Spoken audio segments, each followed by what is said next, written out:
Hi, it's T. Michelle Birdsong, daughter of the sun, Eve, mother of all living. You're looking at a book that I just finished reading, Human by Design by Gregg Braden. From evolution by chance to transformation by choice. I plan to read it again.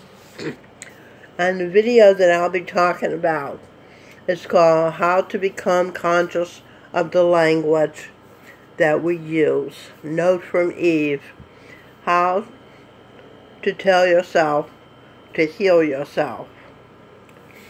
And this video is at the Gregg Braden official channel. And I recommend you watch it because I'm just commenting on parts of it. We are using, he says, 4%. The other 96% of our consciousness is missing. It's in the field of possibilities, the divine matrix. Okay, he says also we can heal ourselves. Our body's always healing itself. The DNA replicates itself every 2 months. The skin replicates itself every month. The brain replicates itself every year. The liver does it in 6 weeks. Your blood cells replenish themselves every 4 months. 3 months, your bones, your skeleton replenishes itself. It says we are empowered to participate in the healing of the vehicle that gives you the opportunity to love in this world. And the vehicle, of course, is the body. Okay, what else? In the Journal of Alternative and Complementary Medicine in 2004, which is a peer-reviewed journal, it says, a quote of the result of the studies says, there is a pulse that is compelling evidence to suggest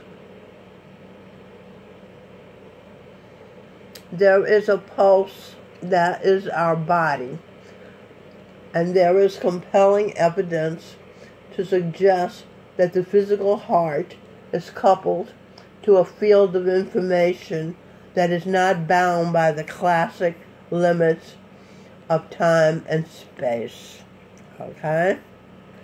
So, in our hearts, Gregg goes on to say, there are brain cells that gives us a way to transcend the laws of physics as we know them today.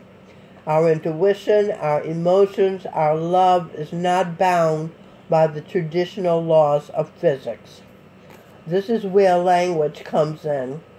The words that we choose are the codes to direct our neurons to reach into the field of all possibility, into the quantum matrix, into the divine matrix, to collapse those many potentials into the single experience that we have chosen in our lives. Okay, so from all the possibilities, your words decide what you get to experience in life. So the question becomes, says Gregg, what language are you using to direct your relationships with the divine matrix? What words do you use in your conversations, in your interactions with people, day in and day out? As you use your words, do you use your words consciously or unconsciously? Are you saying things consciously to the field that you would never say in a million years? There was a book written called Conscious Language by Robert Stevens. And he was Gregg's teacher at one point. Gregg says, what if, maybe this was in the book, what if everything that you speak with your words is actually a command? You know, I came to that conclusion myself. Even the things we say, doing talking chair, I discovered that. Even the things we say Oh, we're just kidding. We're just joking. How many times do you say, oh, that really cracks me up when you're laughing about something? Do you really want to be saying that to the field? Do you really want the field to crack you up? Like in a car accident? How many times do people say, this is to die for? I would die for this. Is that really what you want to be saying to the field? Note, for it to give you. I have written examples of people who have, this is what Gregg Braden is saying, have experienced exactly what they're saying. It's very common in the entertainment industry for somebody behind you before you go on stage to say, break a leg. I can't tell you how many times the speaker has literally walked off the stage thinking the floor was solid. I can't scientifically connect what happened behind the stage to what happened on the stage, but the parallels are so close that what I've learned to do now is when I'm backstage with a friend and someone comes up and says, break a leg, I say, no, heal a heart. And we walk out on the stage. Now, heart decoded. H-E for he, H-E-A-R for here, T for this, A-R-T for art. He hear this art.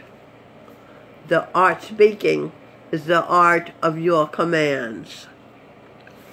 That's what speaking is, notes Eve. Gregg says, now I'm hearing where I go, hey, heal the heart. So it's having an effect. It's making the rounds. It's a very, very conscious way of thinking about ourselves. I'm going to invite you to think about these affirmations to see how they could be stronger. Affirmations are very popular in our culture right now, and they can be potentially helpful. But saying the same thing a bazillion times throughout the day might not have the desired effect if we're not saying it in the brain state and the heart state that allows it to be interpreted in a meaningful way by the matrix. We'll talk about this in the next episode. Note from Eve, you need to believe what you affirm and feel it's happening as though it's already happened. Gregg says, there is an affirmation. I am willing to release old patterns and negative beliefs. He actually shows a picture of it in the video. If the matrix is hearing that, what is the matrix hearing? Okay, you're ready, and you're ready, but there is no outcome. When is it actually going to happen? The universe says, okay, you can be ready. It doesn't mean it's going to happen. Note from Eve, you didn't actually command it to happen. Example, I'm grateful my negative patterns and old patterns are released. That's a positive, strong way of saying it. Another affirmation, I'm ready to enjoy perfect health. Okay, let us know when you want it to happen. It's not in your command. Better to say, I'm enjoying my perfect health. Another affirmation, new balance is coming to my body now. There's an outcome. That is a good, strong command. The commands are subtle, but our words are powerful. Our words are the results of the compression of air in our body to create the acoustic waveforms that we emit into the divine matrix. And it happens fast. So I'm going to invite you to examine what you're saying to the field, what you're saying to the matrix, and where it makes sense, maybe change up that communication, that code, just a little bit. I know what I'm saying to you, says Gregg Braden, is a very different way of thinking. Once again, it's very different from the way you and I have been led to think about ourselves and our relationship to the world. It's a very different way for science to think about us and our reality. What I'm sharing with you is the leading edge discoveries, the leading edge research, and it's also the key to the next step in human evolution. We're moving from powerless victims of life circumstances to self-empowered masters of our own internal technology. Okay, so I invite you to check out the entire video, and thank you for watching. I hope you learned a lot.